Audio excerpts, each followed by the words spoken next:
Spectrovision Radio. Hey guys, Ryan Sprague here from Somewhere in the Skies. The podcast has always been and always will be completely free for you to listen to. But creating it every week takes a lot of time, research, and resources. And to be honest, it's just never been free for me to create. That's why we built a few simple ways for you to help support the show and keep it going strong. You can join us over on Patreon or through Apple Premium. Both offer the same awesome perks. Ad-free episodes, early access to new content, exclusive bonus shows, and even priority to ask our guests your listener questions. It's a quick and easy way to support what we do for just a few bucks a month. And right now, you can even try Patreon for free for a week to see if it's right for you. To learn more and to join, head over to patreon.com/somewhereskies. That's patreon.com/somewhereskies. Or hit that subscribe button right at the top of your Apple Podcast feed. Thank you so much for listening, for supporting, and as always, keep looking up.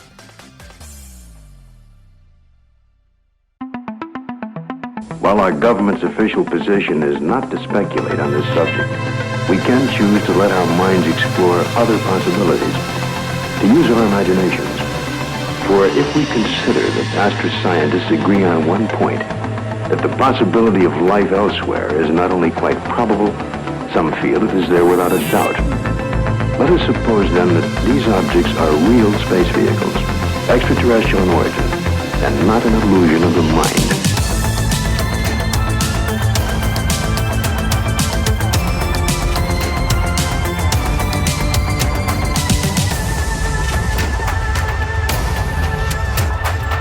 This is Somewhere in the Skies with Ryan Sprague.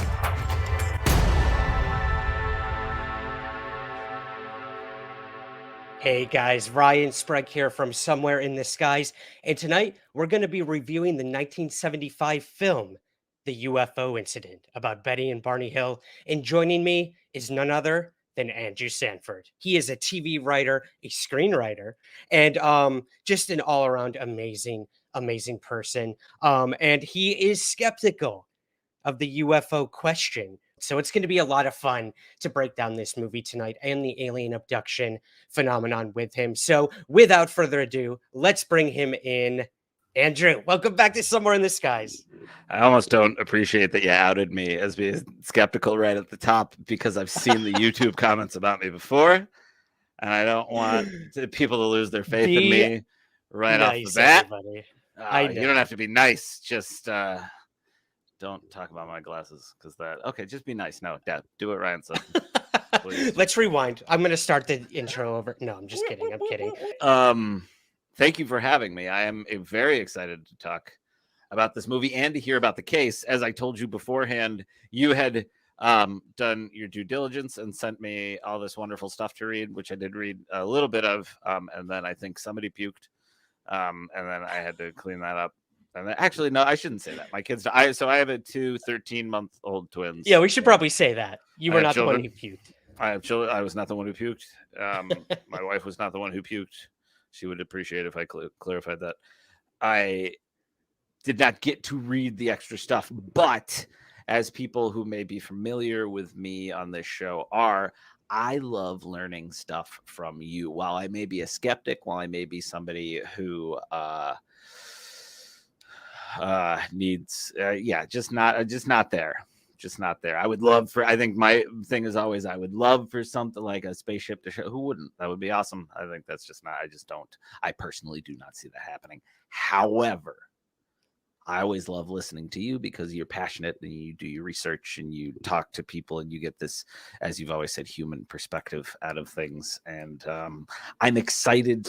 I just thought, instead of trying to read through that while I'm trying to get some kids to eat squash, which they do eat squash pretty happily, I would just wait and listen, and maybe some of the people who are watching as well may be not as familiar with the case, and they can learn along with me, and we will keep an open mind and all that good stuff, because based on the movie, I have some thoughts. You and me both, brother. I have a couple thoughts, just a couple. Well, let's see here. Now I Become Death asks, there's a Betty and Barney Hill movie. Yes. So Yeah. that's what we're discussing tonight. This was a made for television movie, actually. It aired on October 20th, 1975 on NBC. And yeah, this was, as I'm going to say it right now, kind of as accurate as you can come when it comes to adapting certain events for television or movies. When it comes to UFOs, a lot of people, Andrew, you included, were introduced to the Fire in the Sky movie. And that is a huge departure from what supposedly actually happened to Right. Travis Walton, the logger in Arizona. So far as him coming forward after the movie came out and being like, yeah, like none of that actually happened. They wanted to make a horror movie. They wanted to set it apart from other movies that had come out at the time about abductions. So they kind of straight up like went with a horror-esque aspect. And that's really not what he experienced. But with this movie, as we're going to talk about tonight, a lot of this dialogue actually comes directly from the transcripts of the hypnosis sessions that both Betty and Barney Hill went under with their abduction experience. So, I mean, we're getting like, we're literally getting it from the mouths of the people who claim that this happened. And I'm actually going to play a little later some of the audio clips from the actual hypnosis sessions, which are, they're tough. Even in the movie, they're pretty wild. Even in the movie, they're intense. There's some good, and again, that has to do. I think we'd be remiss if we didn't mention that in this movie, playing Betty and Barney, you have Estelle Parsons, who, for me, she's done a million things for me personally. Maybe for some others, I know her best as the mom on Roseanne. And James Earl Jones is in this, a younger James Earl Jones, and they're incredible, and they make a lot of stuff really work. And also, I was going to tell you this before. I would just want to get this out of the way because I'm too darn excited. The director, Richard A. Cola, directed a lot of television, and it's always like one episode, like MacGyver, Chips, Wizards and Warriors, Miami Vice. But he directed the original Battlestar Galactica movie. Yes. After this, about just a few years after this as well. And then directed probably the pilot, maybe more of the television show as well as the original TV show. So there's just it's and then with the writers, they went on to one of them wrote like Children of a Lesser God, I think. And the other one wrote a Bob Hope special. And there's just some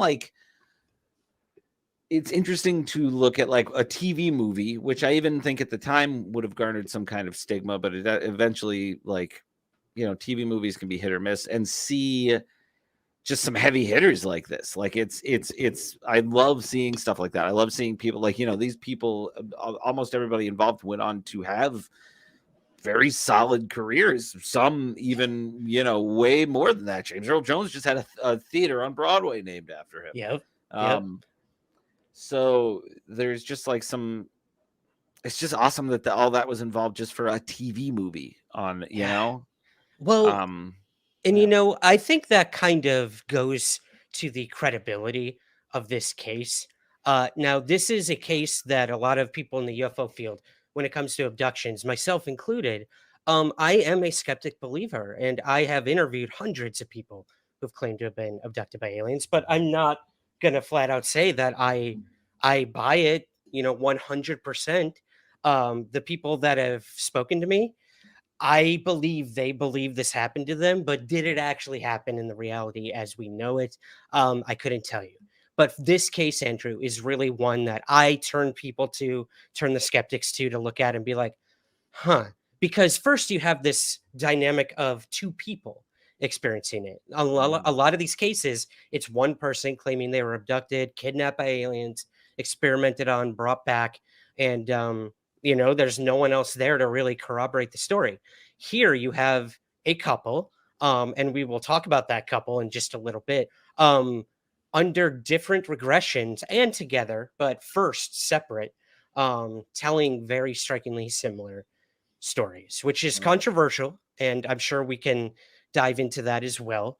But you did mention the writers. I do want to also add that one of the writers on the screenplay was a gentleman named John G. Fuller, and he actually wrote a book. He was the first to actually make this story go public. Wow. It was featured in a Boston newspaper, but this book was the first time that this story really broke and went international. And Betty and Barney Hill became like, names across the world, not just in the United States. And John wrote a book called The Interrupted Journey. And he would go on to also help write the screenplay because he was part of the original investigation of this case, meeting directly with Betty and Barney Hill, garnering relationships with them. And really, they put their trust in this guy to do their story right. And the book did incredible. So much so that there eventually came this movie not too many years later. How, what was the visibility like on this? I mean, I know, obviously it must have been pretty strong. I've got a movie made. I'm trying to think of something else to compare it to that I've had experience talking to you about. I think Communion was wasn't Communion a big seller? That book, and that's the one with the gray on the cover.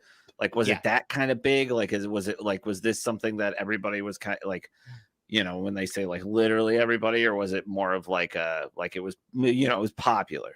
Yeah. To an extent. Douglas Sprague is here, by the way. I just want to say hello to my father. Thanks for joining us, Dad. Appreciate you being here. Hang around, Dad. Hang around. This story gets pretty crazy. We got Winston here from Australia as well. Let's see. We got Jake here. Awesome, guys. Thank you. Thank you. What time is it in Australia right now? Good question. It's got to be sometime in what? I don't feel like are they ahead of us or behind us? I don't remember. I believe it's 2 days from now over there. Oh my gosh. Yeah, you're living in the future. Mm-hmm, you're living in the future. Grant is too here. Grant's here from Australia. Hello. And yet I'm not getting any answers about what time it is in Australia. We've got 2 Australian Let people. us know in the chat. Nobody, because look, again, I'm not Googling unless I'm looking up the IMDb for this movie. IMDb, yeah, that's what it was. Yeah, that's what it was. Yeah. Let's go with that. What was your question? I totally got you. Thanks, Doug Sprague. You got me all frazzled about how live stream. How popular was this? Are we talking really, really huge, or was it more? Honestly, I know that's a tough question. This was the first case. Yeah, this was the first case. This is what put the gray alien into popular culture. The image that Whitley Strieber has on his book that went crazy as well in pop culture. But these two were kind of the first to really bring this story forward of alien abduction. So when you say first case, you mean the first recorded American case of alien abduction? Yes. To go on record and really go public. I'm sure there were others deep in the, bowels of UFO history. Yeah, dude. It did 1961. Even when was Roswell? 57? 47. 47? Nothing between 47 and 61, even after that got into everybody's. Right. I would even think there would be some people that would lie about it. Right. So we have throughout the late 50s into the 60s, we had the what is kind of coined the contactee movement. You had a lot of these space brother stories where people claimed that they were visited by aliens who would bring them on their ship and bring them to Venus and bring them back to Earth within seconds. Or these people would go out to Joshua Tree in the middle of the desert in California and channel in UFOs and aliens and talk to them. But this whole idea of aliens kidnapping, unwillingly by the humans, taking people and experimenting on them, really came forward with this Betty and Barney Hill case. Yeah, that's fascinating to me. It's pretty interesting. Until I would have expected, I don't know, even in the early 1900s at least, when that stuff was popping up in pulp novels and stuff like that, War of the World, even around War of the World's time, nobody ever. That's so. Sorry, this is pretty crazy, man. I know. That's well, and wild. Again, we got to think, this is 61, so we're living in the atomic age, and sure. let's kind of paint the picture. Okay. Yes, please. And welcome. We're featuring the New York City sirens in this episode as well. Apologies to everyone out there. 61. So we're kind of in, the throes of the Cold War. We're on the brink of a nuclear threat. Hopefully that's not what's going on outside right now. Which is startling because, we're living in an age right now where the thought of nuclear threat is bigger than it's been in a long time. So I do wonder, are we going to see an uptick in UFOs and this idea of abductions happening again? We won't get into that. That's for another episode. But this idea of others invading, of others having more power than us, of others just doing things against our will. This is something that will play out in the Betty and Barney Hill case. So does the time period have a lot to do with this? Absolutely, because I would also say that we are very heavy in the civil rights movement at this point. And speaking of others and people not wanting people to get more power than they have and things of that nature, I just think that that was also on a lot of people's minds at this time, and I believe will be very relevant to to this particular, and especially again, at least the way the movie presented it.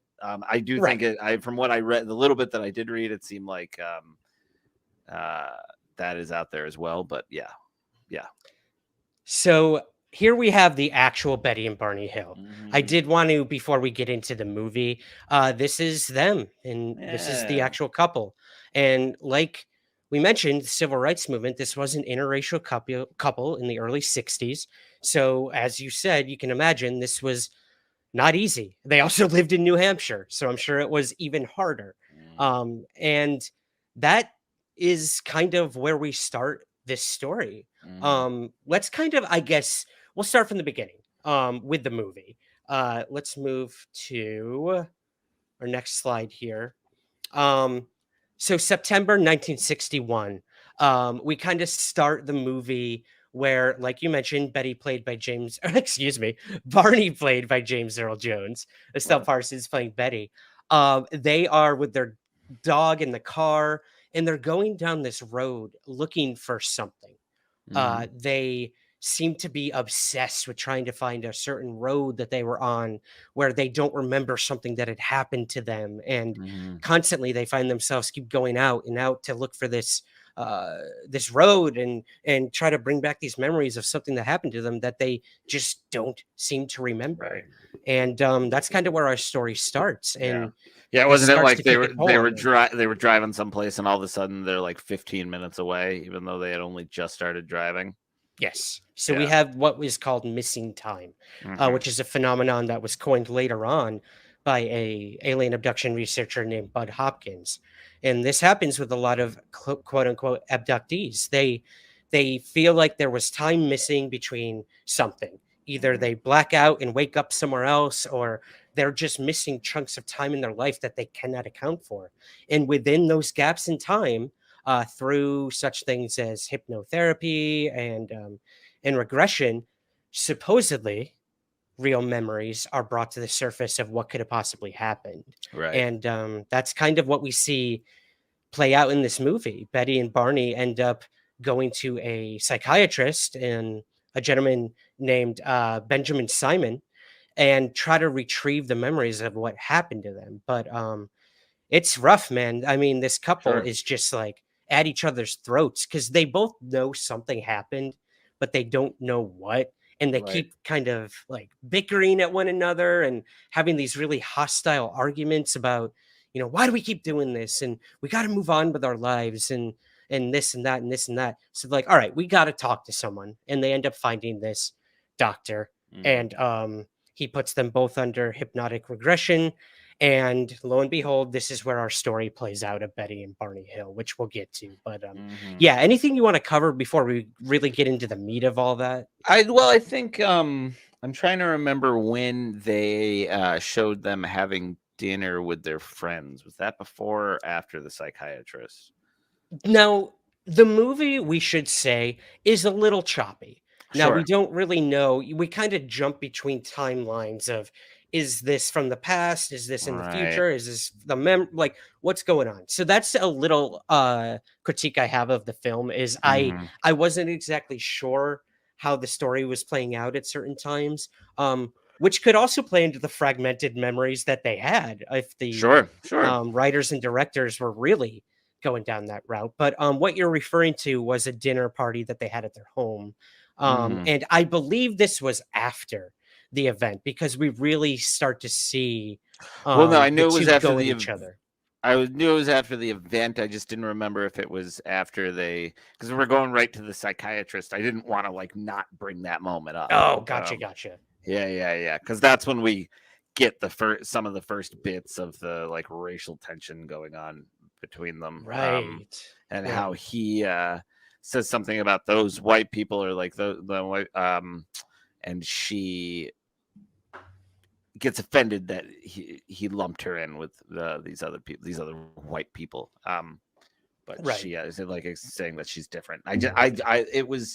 It was a really interesting. I am half white and half black. My parents are mixed, and I have always been kind of fascinated by mixed relationships, mainly because I love them. But I also know that there can be like there was a time where it wasn't easy, and I think this is a great. I think this movie shows that in a very effective way. Again, that's a lot of that is the actors involved as well, but I think it's just getting across something that coincidentally enough at the time that we were able to handle a little bit better in like a public television kind of way. It didn't feel forced, it didn't feel hokey, it didn't feel like a movie of the week, it didn't feel watered down. Like it felt like a very real conversation that they were having, and I think she did that very well. I think everybody in that scene handled that very well, but I just love that. Like, and again, like I do think there's a little bias on my part, I guess, but there's also just this idea that I do think that's what the movie is pushing at the end of the day, because I think it's one of the scenes that it even slightly illustrates the movie's bias towards this being a shared hallucination from the two of them, possibly brought on by an incident or like a hate crime or something like that, but also or just the pressure between the two of them building and just kind of exploding at the same time, and then maybe some kind of shared psychosis like Randy Quaid and his wife. Yeah.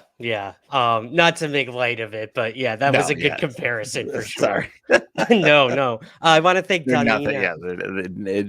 Randy Quaid wishes. Yeah, right. I know. Oh God, what is up with that guy? Where is he even anymore? In a bunker somewhere. I think he was going to run for office somewhere. But oh God. Please no. Dania, thank you so much for the super sticker. I really appreciate that. Thank you, Dania. Super chat is open, guys, too, if you want to help out the show. Put your comments up here. We'll answer your questions the best we can. But yeah, well, before you ask again, yes, the shirt I'm wearing is available at tpublic.com. tpublic.com/ somewhere in the skies. I love you. Well, okay. So let's talk about they go to their first session, hypnosis session.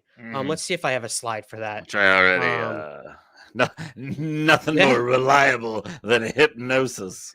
Yeah. Well, let's talk about that. So we have Benjamin Simon, played by a gentleman by the name of Bernard Hughes, very well-known stage actor and film actor as well, and does a great job of playing this psychiatrist who is extremely skeptical about what is eventually uncovered in these. But sure, yeah. No, and again, not a bad actor in the bunch. Like this is all this movie is really well made. T to B, like there's a lot of good stuff going on. Yeah. So I guess what we can do is let's talk about the meat of Barney's first hypnotic regression. This is where I think James Earl Jones really shines in these hypnosis scenes. Absolutely. There's when he starts to when he's trying to grab for his gun, or where he's just like when he's just like terrified. There's also something, I'll say exciting because I can't think of another word, but it's also like kind of frightening, and it's just like, I guess, titillating maybe. And I don't know. Mhm. But he's a big dude, and to see somebody that big get that scared is scary. Like, there's an extra impact to that. You're seeing somebody who's afraid, who you'd think could take out a whole room full of aliens if he needed to. Like, it's, I don't know, like, it's just, that's a big, even at one point, like, he was walking around shirtless, and I looked over at my wife. I was like, this man was a beast. Like, he was huge. I think he was like 39 when they made this, something like that. But he's yeah. So those scenes were so effective, and again, it didn't feel hokey or weird. It didn't feel like, it felt very honest, and they really felt afraid during that. Both of them, during both their, like, it's. I think that's what helps make the movie successful to begin with. It's also, I can see why the case is so alluring as well, not just on a extraterrestrial level, but on a human level. Like, you feel for these people, because no matter what, they're going through something. Yeah. You know, even if, whether it's real or not, there's something wrong. And neither of them are, once it's really brought up to the surface, neither of them are really ready to handle it. And it's I'm sure everybody's had something like that in their life. Right. Well, yeah. And so I guess with Barney, the hypnosis brings out kind of the beginning of the encounter. Mhm. Now they hear this weird beeping noise, they see these lights over their car, and then they stop and they see a craft come down from the sky, and these beings coming out of the forest towards them. And I actually, Andrew, now, like we mentioned, a lot of these hypnosis scenes were actually from the transcripts from the hypnosis sessions that were recorded and are available to the public. And I would highly suggest, if you haven't seen this movie, go watch James Earl Jones deliver this monologue. Yeah, and look, it's an hour and a half. It's on YouTube for free. Like, nothing to lose. And again, You got nothing to lose. It's not boring by any stretch of the imagination. Like, there's now, have you? Gripping. It is. Have you heard the actual tapes? I have not. Okay, I'm gonna play a partial section from Barney's first hypnosis session when he saw the beings. And I want to get your thoughts on the other side after you hear this. All right? Cool. All right. Cool. What did he tell you? Stay there and keep looking. Just keep looking and stay there. And just keep looking. Just keep looking. Could you hear him tell you? Oh, I gotta pull these binoculars away from my eyes. Because if I don't, I'll just keep staying there. Could you hear him tell you this? Oh, no, he didn't say it. You felt he said it. I know. You know he said it. Just there, yeah. Just stay there, he's saying to me. All right. I'll take in my head. Just don't pull the binoculars away. God, give me strength. All right. Pull them down. Run! Pull these binoculars down and run! God! It says, my God, give me strength. I gotta get away. Oh, Betty! All right. You gotta get away, Betty! All right. Calm down. I'm trying. I gotta get away.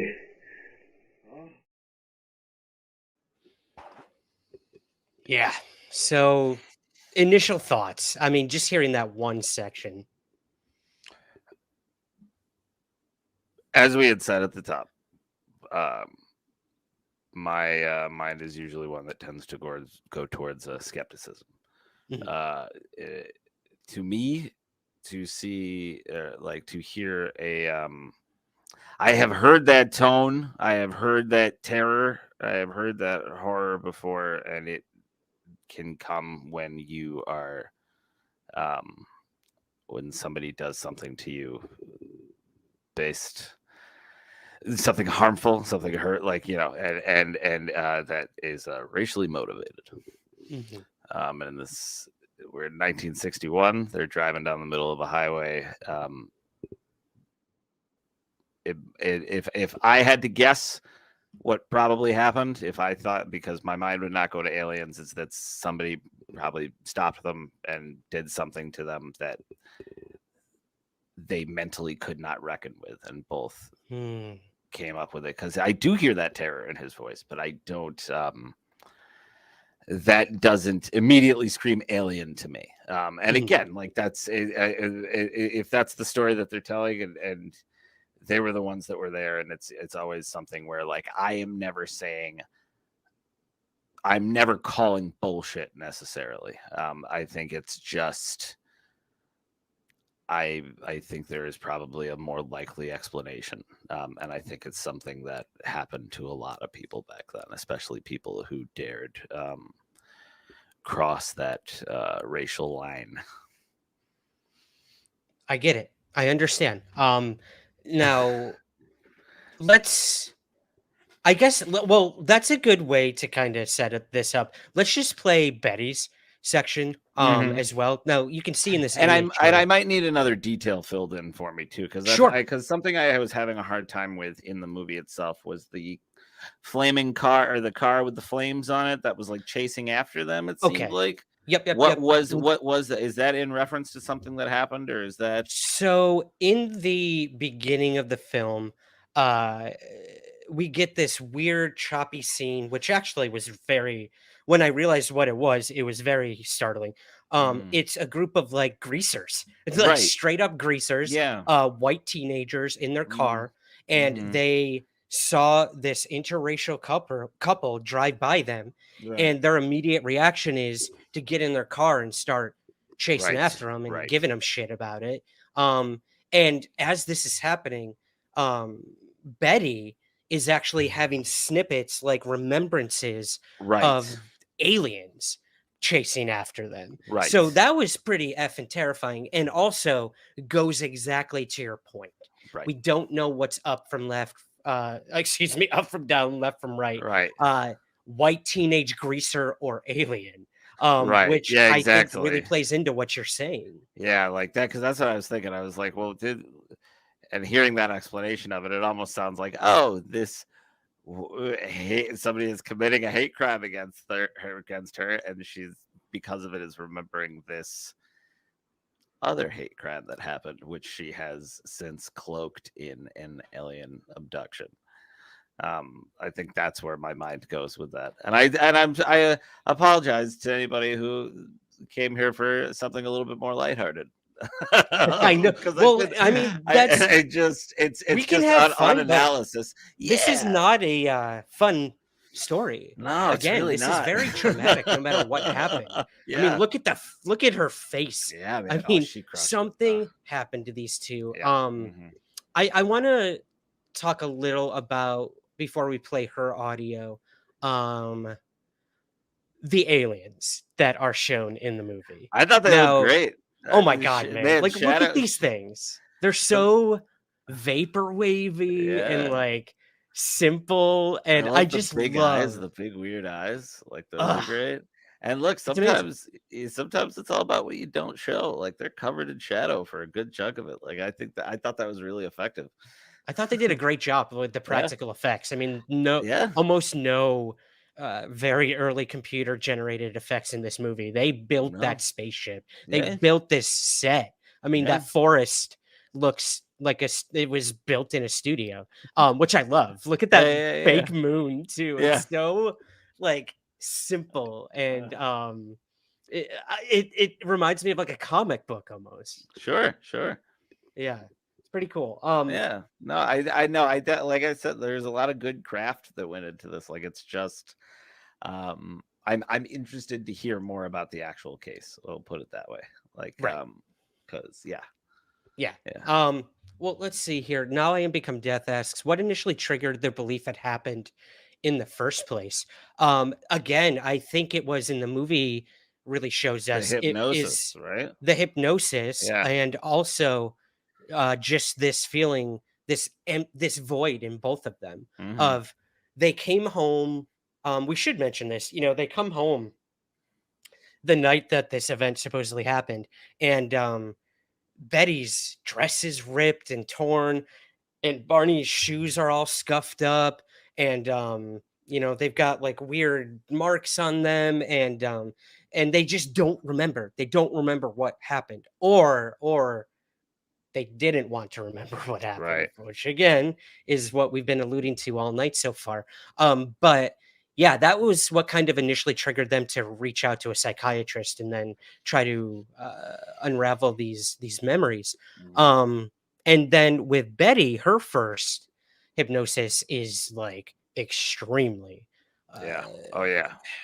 vivid, and we see this one image up there at the top of the aliens kind of doing weird tests on her and stuff. Mhm. And you know what? Let me play the audio, Andrew, because that's kind of where I think I got the clip is when she's talking about what happened once they're on the craft. Sure. Now they're dragged into this craft, and Barney goes one way, Betty goes the other, and they don't even really know what happens to one another during this. So let's go ahead and play this small clip of Betty's actual abduction experience, according to her. And the examiner has a long needle in his hand, and I see the needle, and it's bigger than any needle I've ever seen. And I asked him what he's going to do with it, and he said just a simple test of portraying. And I asked him what, and he said he just wants to put it in my navel. It's just a simple test. And I don't know it will hurt. Don't do it. Don't do it. And even though it won't hurt. And he sticks a needle into my navel. And he says, I'll be alright. I won't feel it.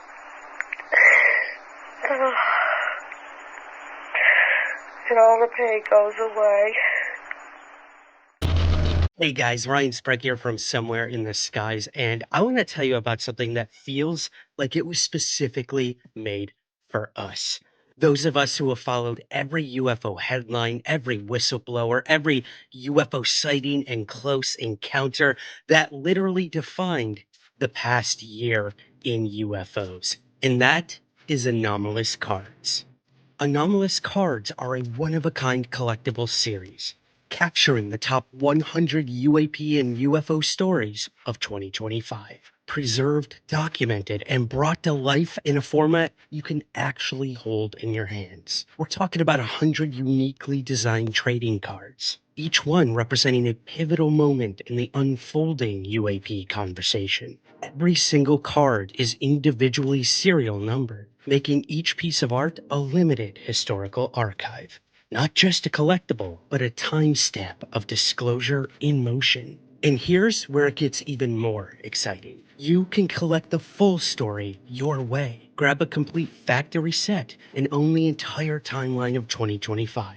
Or dive into the thrill of discovery with cello packs and boxes, each containing the chance to uncover exclusive Heroes of Truth insert cards, spotlighting the individuals pushing this mystery into the light. This isn't just memorabilia, it's a curated record of one of the most important years in UAP history. Head over to letsgetanomalous.com right now to grab your set or packs. And for Somewhere in the Skies listeners, you get an exclusive promo code right now for 15% off your order. That promo code is Somewhere15. Again, go to letsgetanomalous.com and use the promo code Somewhere15 for 15% off your order. Because the UFO story is still unfolding, and now you can collect it all with anomalous cards.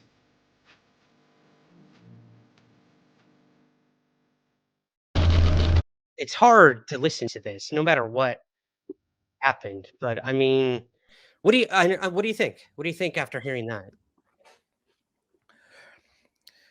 That she was likely sexually assaulted and whatever Okay. happened to them.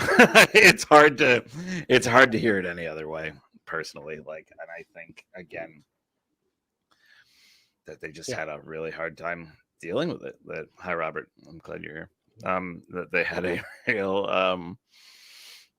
hard time dealing with it. Even saying that it's something like that happening to her belly button almost feels like changing up a slight detail, like almost like in a way to make it feel better for herself as to what happened to her. Right. And I know. I mean, even the language, even with what the guy is saying to her in the moment, like, it won't hurt, don't worry about it, like, it's not, you won't feel anything, like, it just all feels too familiar, unfortunately. And I know that there's a possibility for the brain to just not, to kind of like shut down to protect you from things like that when things like that happen to you. It does, like, and I didn't even really pick up on it as much, or that aspect of it. No, I think when I was watching the movie, I thought, I was like, is this some kind of like abortion thing? Did she maybe have an abortion and couldn't deal with it? Or but then no, like especially hearing her there on the recording, I'm like, I think something else happened.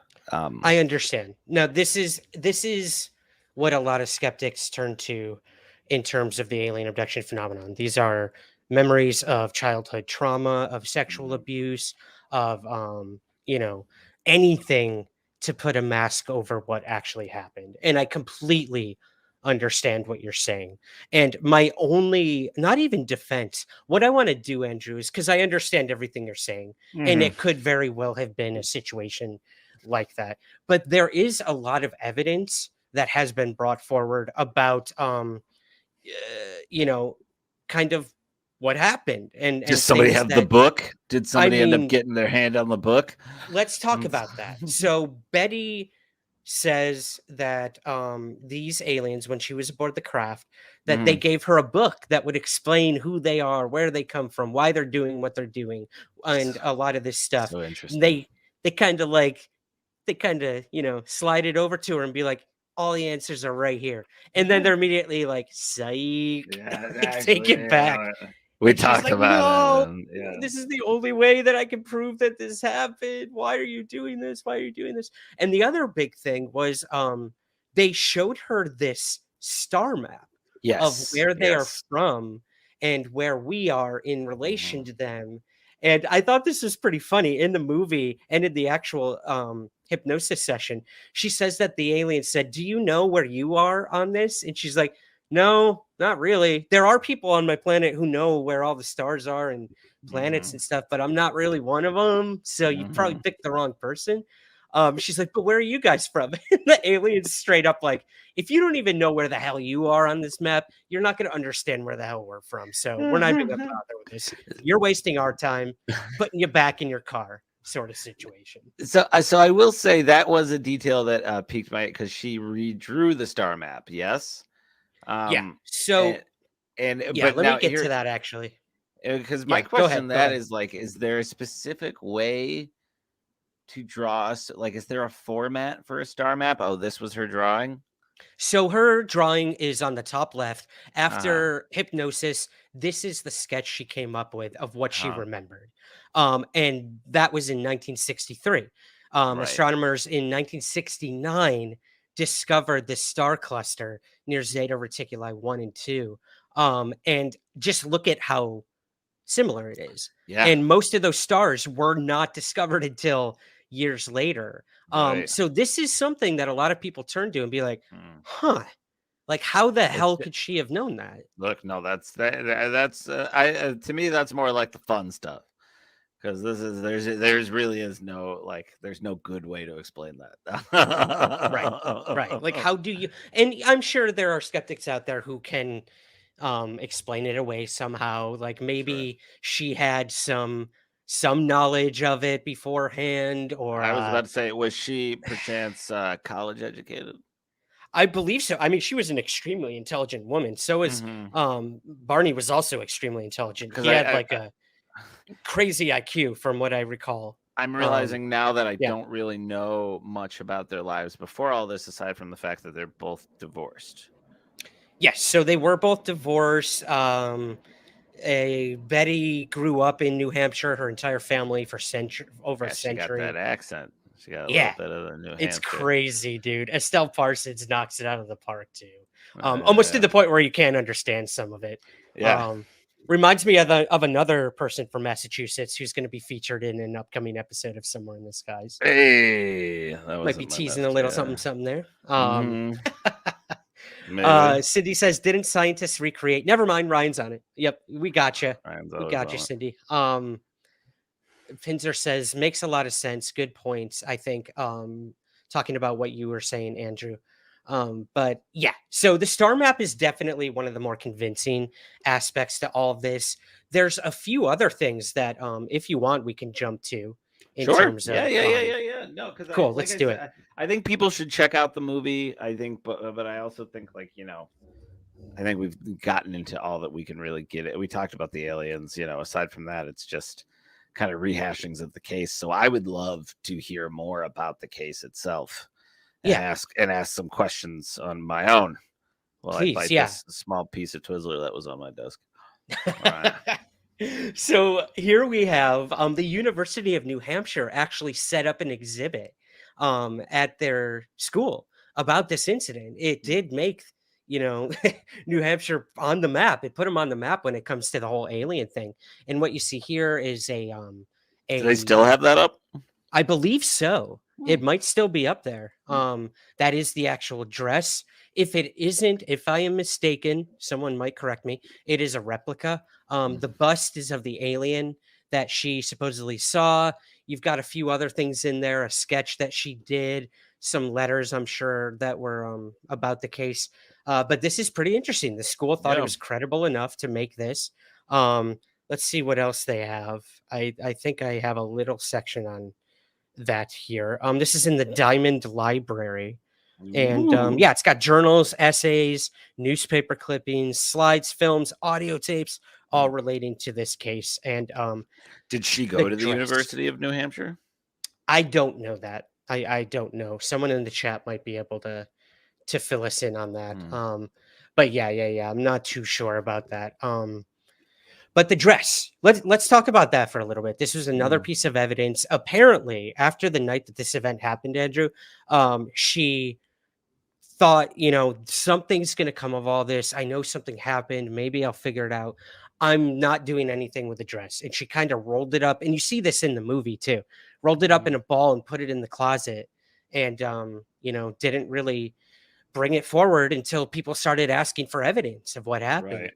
And she brought out the dress, and it had, when they did like tests on it, they found some sort of substance on the dress that could not be explained. They had Ohio State, I believe, look at it. Their scientists, they had police look into it, other scientists as well. And there was some sort of residue on the dress that could not be explained in terms of a earthly explanation. And if you don't mind, last clip I'm going to show, I promise. No, please. Okay.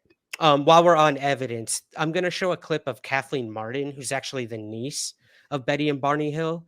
And she's kind of taken the reins on the case and kept it alive and kept the legacy of her aunt and uncle alive too with this thing. And she's done an investigation on it herself. But I actually found a clip of her talking about the dress with a local news station, I believe either in the UK or Australia. But let me go ahead and play that. Still don't know what time it is in Australia, listeners. Let us know. Grant, you're in the chat. Let us know. Yeah, people in the chat. That's going to mean nothing to hear the people who hear this as a podcast. Betty's dress was torn in several locations. There was a 2-inch tear in the zipper fabric, the stitching at the top of her dress, a 1-inch tear in the thick zipper fabric. The dress was torn from waist to hemline, and the hem was torn down on one side.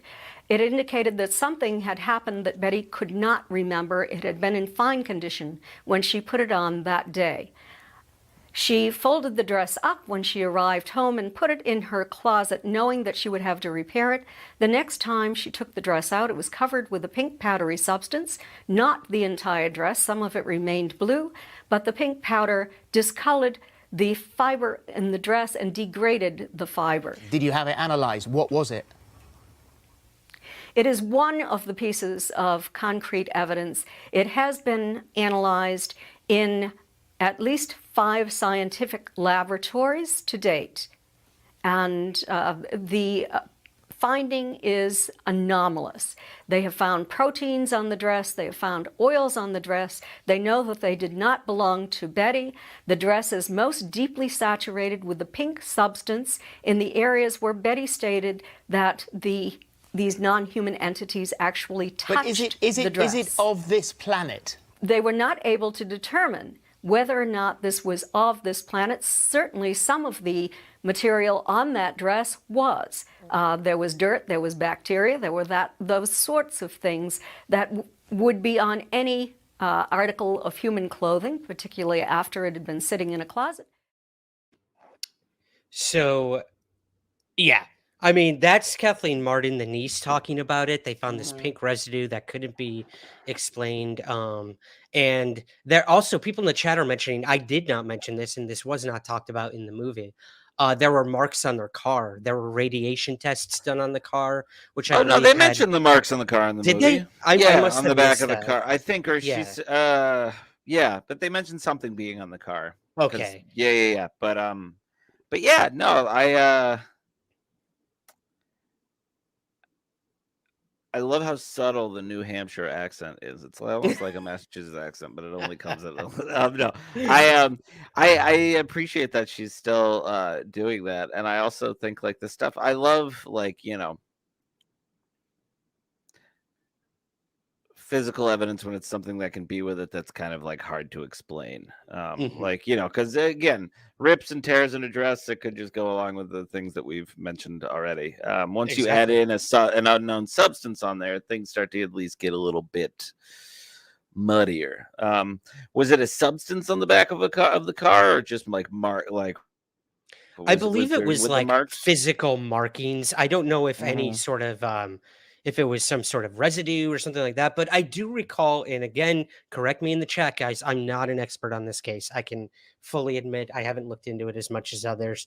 I believe they did like Geiger counter tests, and they did find trace amounts of radiation higher than normal on the back of the car. She does that with the compass in the movie. Yes, that too. Yeah. Starts spinning out of control. She has one of my favorite lines, which is my sister said the compass is basically like a Geiger meter, because you just kind of you talk about those things with your siblings. I think it was sister. I could be misquoting that, but it was just kind of so funny to me. I was like, somebody casually told you that a compass works like a guy. Hey, okay, zombie saint. Look. Okay, look. We got a time. We got a time. 12:19. Thank you, Grant. Wow, it's getting late for being here, man. Wow. Well, no, it's 12. It's like noon. 12:19. Or noon. Oh, there we go. Come on. No, Ryan. Australia is 3 hours or an hour, 2 hours ahead. What are you doing? What are you doing, Ryan? My math is horrible. I'm sorry, guys. It's getting late over here on the East Coast too. Thank you, Grant. Says the guy with not twins and has to be up in the morning to work. Like all that matters right now is Grant is my favorite Australian, and I've met Hugh Jackman. So I did too. I actually met him 2 weeks ago. I'm working at Music Man on Broadway. He's doing the same thing. He hands out lottery tickets to employees at the theater. Yep. On Fridays? Sundays now. Sundays. Amazing. Now. What a cool dude. Yeah. What a cool dude. He's an awesome dude. Wow, that we got off track there. I don't even remember where we were. I'm just so happy to know what time it is in Australia. Yep, the biggest mystery of this episode has been solved. We're done. Good night, everybody. Good night. Good night too. Let's I guess, Andrew, because again, man, I don't want to keep you too long. Again. No. Let me see if I have any. What questions do you have? I guess. So we know that he died of a stroke, and she mentions a stroke earlier on in the movie, but the line kind of like went over my head. Was there ever an implication that she predicted his death? I 'Cause don't they've believe so, but we do okay. see in the film that Barney Hill is constantly thinking about his mortality. Yeah, Again, absolutely. is this has to do with he was depressed after this event happened. He had these thoughts of like a nuclear fallout from the Cold Mhm, War happening. mhm. He thinks he's going to have a stroke because it runs in the family, and he, as we find out at the end of the film, was right. He died at the Yeah, age of pardon my 46, French. unfortunately, of a stroke. Oof, oof, Died in just awful. 1969. And then, I mean, look at this portrait of of Betty. I mean, 85 years old she lived Mhm. to, and Yeah, she was yeah, still yeah. smoking that cigarette, dying of lung cancer, which Oh, is she that how would she eventually died? die of. Yeah, in Oh, oh, 2004. oh, awful, Um, it is, awful. it is. But I mean, dude, until her dying day, she stuck to this story, Yeah, which is interesting. It's sure. interesting, but yeah. Yeah.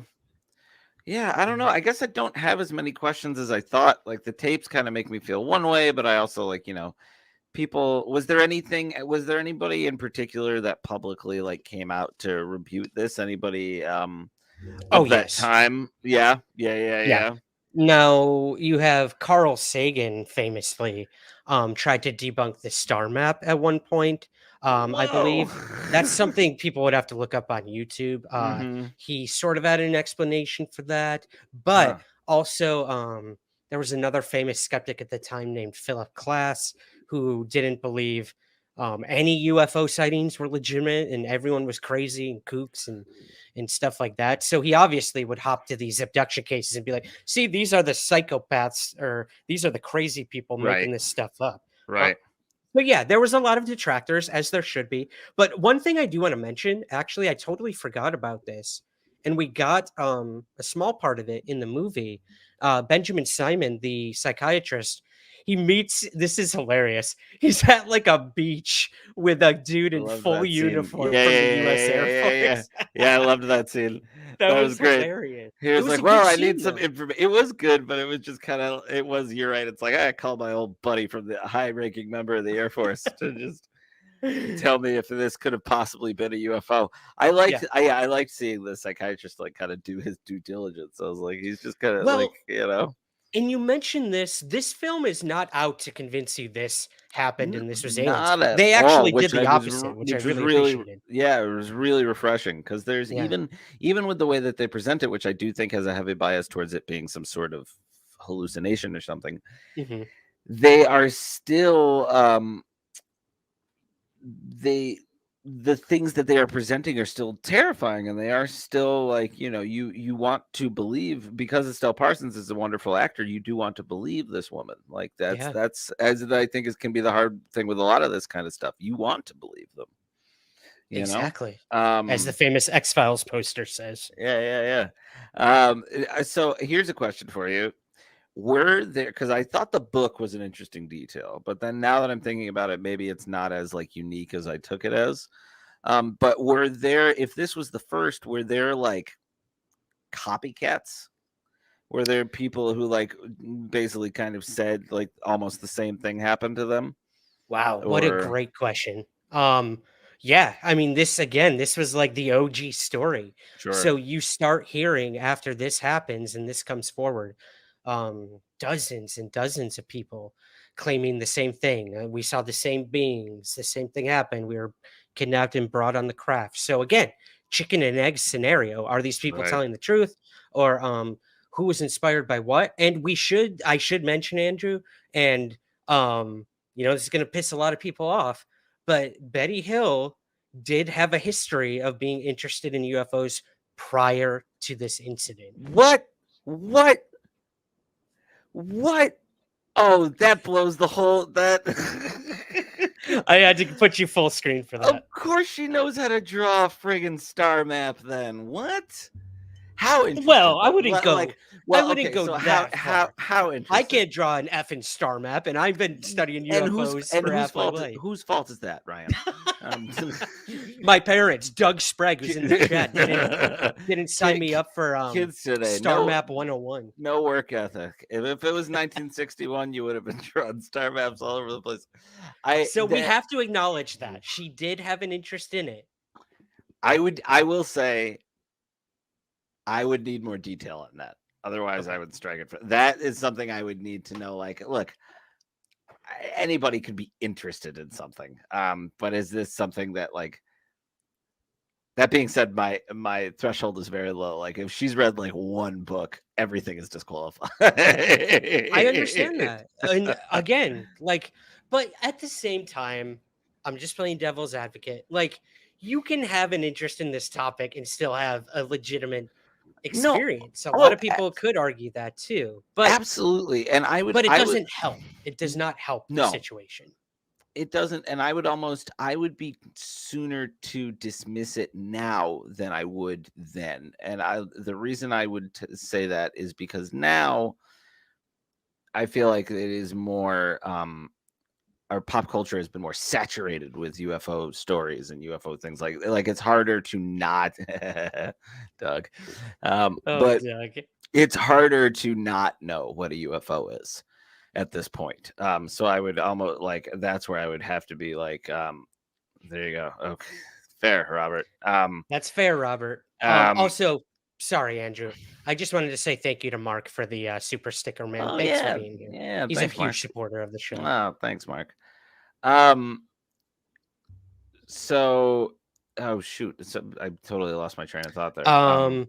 Just this kind of preconceived interest Oh yeah, in yeah. UFO. Like, so yeah, so I think, but I think back then, especially for it being them to be so few and far between, it's almost like, oh, I'm gonna break new ground here. Like, we're gonna get attention this way. Well, no, and I'm sorry, I don't want to say that, because I do think these people went through something genuinely horrible. I do really believe that something bad happened to them. Yeah. I just don't think it was UFO related, but I do believe that something, it's their, like, for what it's worth, I do believe they went through something horrific. Totally understandable. Oh, is that on the actual highway where it happened? Yes, that's where it happened. Oof, they have this man. marker there that you can go see. They're very proud of this event, as many small towns are of UFO events. You know, Roswell has a festival every year. Flatwoods Monster in West Virginia. Hopkinsville Goblins, which I think you and I talked about at one point. Yeah. They've got like a little marker Oh, yeah, for that's that. right. Yeah. This can make a town, these events. So yeah, sure. Of course they're going to embrace it. You know, if it brings people in and brings tourists in, all the power to them. I think it's great to do something like that. A lot of people think it's exploitation, but hey, you know, Look, we live in a capitalist society. That's all I'm going to say. Yeah. Oof. Yeah. Let's see. Grays are not chill. Someone said, "Yeah, they are not. They are they are scary. Grays are sus, if anything." I love this. Steven says, "If I get abducted when I wake up, I'm going to say I'm from Detroit. Give me the keys, and no one gets hurt." Gonna land the ship on Ryan's lawn. Steven, thanks, man. Good luck finding a lawn in New York City. Yeah. Queens, you might have a little bit more luck. Not as much as you would think, but yeah. Let's see. What is this comment here? Skinwalker Ranch dressing. I really want to see a parody of people being interviewed and looking crazy for regular daily experiences. He was outside my house touching things. Insert blurry photo of guy turning off the gas. Look, Skinwalker Ranch dressing. Just as one pro tip. When you get a pitch that hot, man, you keep it to yourself. You don't put. You got it. I know. I'm stealing. You don't put that. You go make that. You go make that. You're talking to two writers here. Our job is to steal. Whoa. Ryan is not speaking for me on that one. What? Oh no. I'm just kidding. It is not. It's not, guys. We don't steal. We don't steal. Oh, we borrow, and we are inspired by. What else do I have here? Oh. I met Kathleen Martin at a UFO event, actually. Okay. Yeah, I got a little photo of me here with her and Dr. Lynn Katai as well. She's another woman in the UFO field who saw the Phoenix Lights incident, Andrew. I don't know if you're familiar with that case back in 97 or 96. One of those 2 years, 97, I believe. She took some crazy video of a huge UFO event that happened that thousands of people saw. But yeah, I got to meet Kathleen Martin and talk to her all about her aunt and uncle in this case. And look, man, she believes it. She, of course, sticks by her family and has done a lot of investigation. So all the power to her. Yeah, no, there's for something doing very that. noble about that. I can't Yeah, can't be mad at it. absolutely. Oh. I think really the only thing left to talk about, I guess, would be Project Blue Book, the official U.S. Air Force investigation unit, did look into this case, and Interesting. yeah, I think that's what that scene in the movie kind of represented. Sure. The one where the Air Force guy on the beach, where was that? Yeah. Talking to his buddy Benjamin Simon, that yes, the Air Force does look into UFOs, and there's a 5% that we can't explain and that we need to look further into. And this guy even says, we looked at the Betty and Barney Hill thing and we can't explain it. We can't come up with a conventional explanation. But what I found really interesting, this was not in the movie. The US Air Force did track a UFO on radar the same night that this event happened. In the Hey. same exact location Whoa. where they said this event happened. Tracked on radar. Whoa. That's a mic drop, I think, in terms of convincing evidence that Wow. something happened. There was at least a UFO there. And we Huh. have to remember, Betty and Barney Hill only remembered having seen something in the sky. Well, I think Originally. somebody said, and I think somebody said in the chat they remember the abduction, but not the UFO, or like being on the UFO, but not like seeing it or anything like that. I think it was actually the opposite. They did Oh. remember seeing the UFO. They did not remember the abductions maybe I until read after it wrong. hypnosis. Sure. I'm wrong. No, I said maybe I probably read it wrong then. is Oh, what I okay. said. Yeah, I no, don't I'm know. wrong. Someone correct us in the chat. But either way, there I was know. a UFO I think track that's And that's again, like, interesting. did Betty and Barney Hill somehow know about that? And then they were like, oh, we can use this to our advantage to create this, concoct this story. There was a UFO. There's documentation. I don't know. And allow me to play devil's advocate to my side a little bit right now. When did the Air Force reveal that they spotted a UFO that night? I don't know. I apologize. I would don't know. no, it's okay. It's okay. I would just love to know when that happened, because if I was a government agency that was trying to keep people focused on stuff like that, corroborating a story like that every now and then might keep people invested and keep it, because it's like it's big. They're not saying they didn't say anything directly.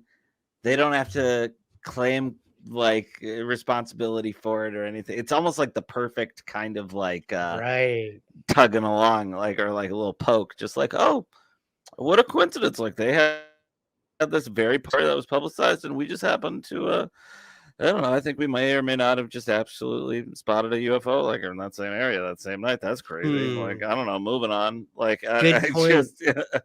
Hey, I mean, yeah, it could have been Russian. It could have been a Russian spy satellite. Could have been a top secret U.S. Aircraft. And when they heard that this interracial couple was going around telling people they were kidnapped by aliens, there's your cover story right there. That's going to keep people thinking all that stuff. And meanwhile, look this way while we do this on the other. I don't know. That's interesting. I didn't think about that. It's also one of those things where I just I'm trying to, I want to make sure I have this date. Yeah. Just to make it like very clear, like how fraught it was to be in an interracial marriage in 1961. The Loving v. Virginia case hadn't even happened yet. Like, that's not until 1967. So interracial marriage was still like essentially outlawed in a lot of places. So like, it's just not, so it's just not great. So, good point. But anyway, but again, that UFO stuff is mighty. That's a mighty big. That's a lot. Yeah, like there is some interesting evidence to this case, and a lot of people still turn to it as one of the most documented and credible cases. But there's a lot working against it too. I mean, like you said, a lot of what this sounds like was some sort of probably racially ignited assault on both of them in some way, shape, or form. You know, being dragged around, scuff marks on Barney's clothes, ripped dress on Betty, like, you know, and not wanting to remember and this and that. Like, it makes sense. It does. I'm not saying that's what happened. I don't want people to think, you know, that I'm immediately discounting this entire event. But these are the conversations that need to be had when it comes to something like this. And one I think the movie actually approached in a very smart way. I really respect them for doing that. I will say, I've been on this show quite a few times. I don't think we've gotten, at least with me, too nitty gritty into like certain real cases or anything like that, aside from things based on movies here and there.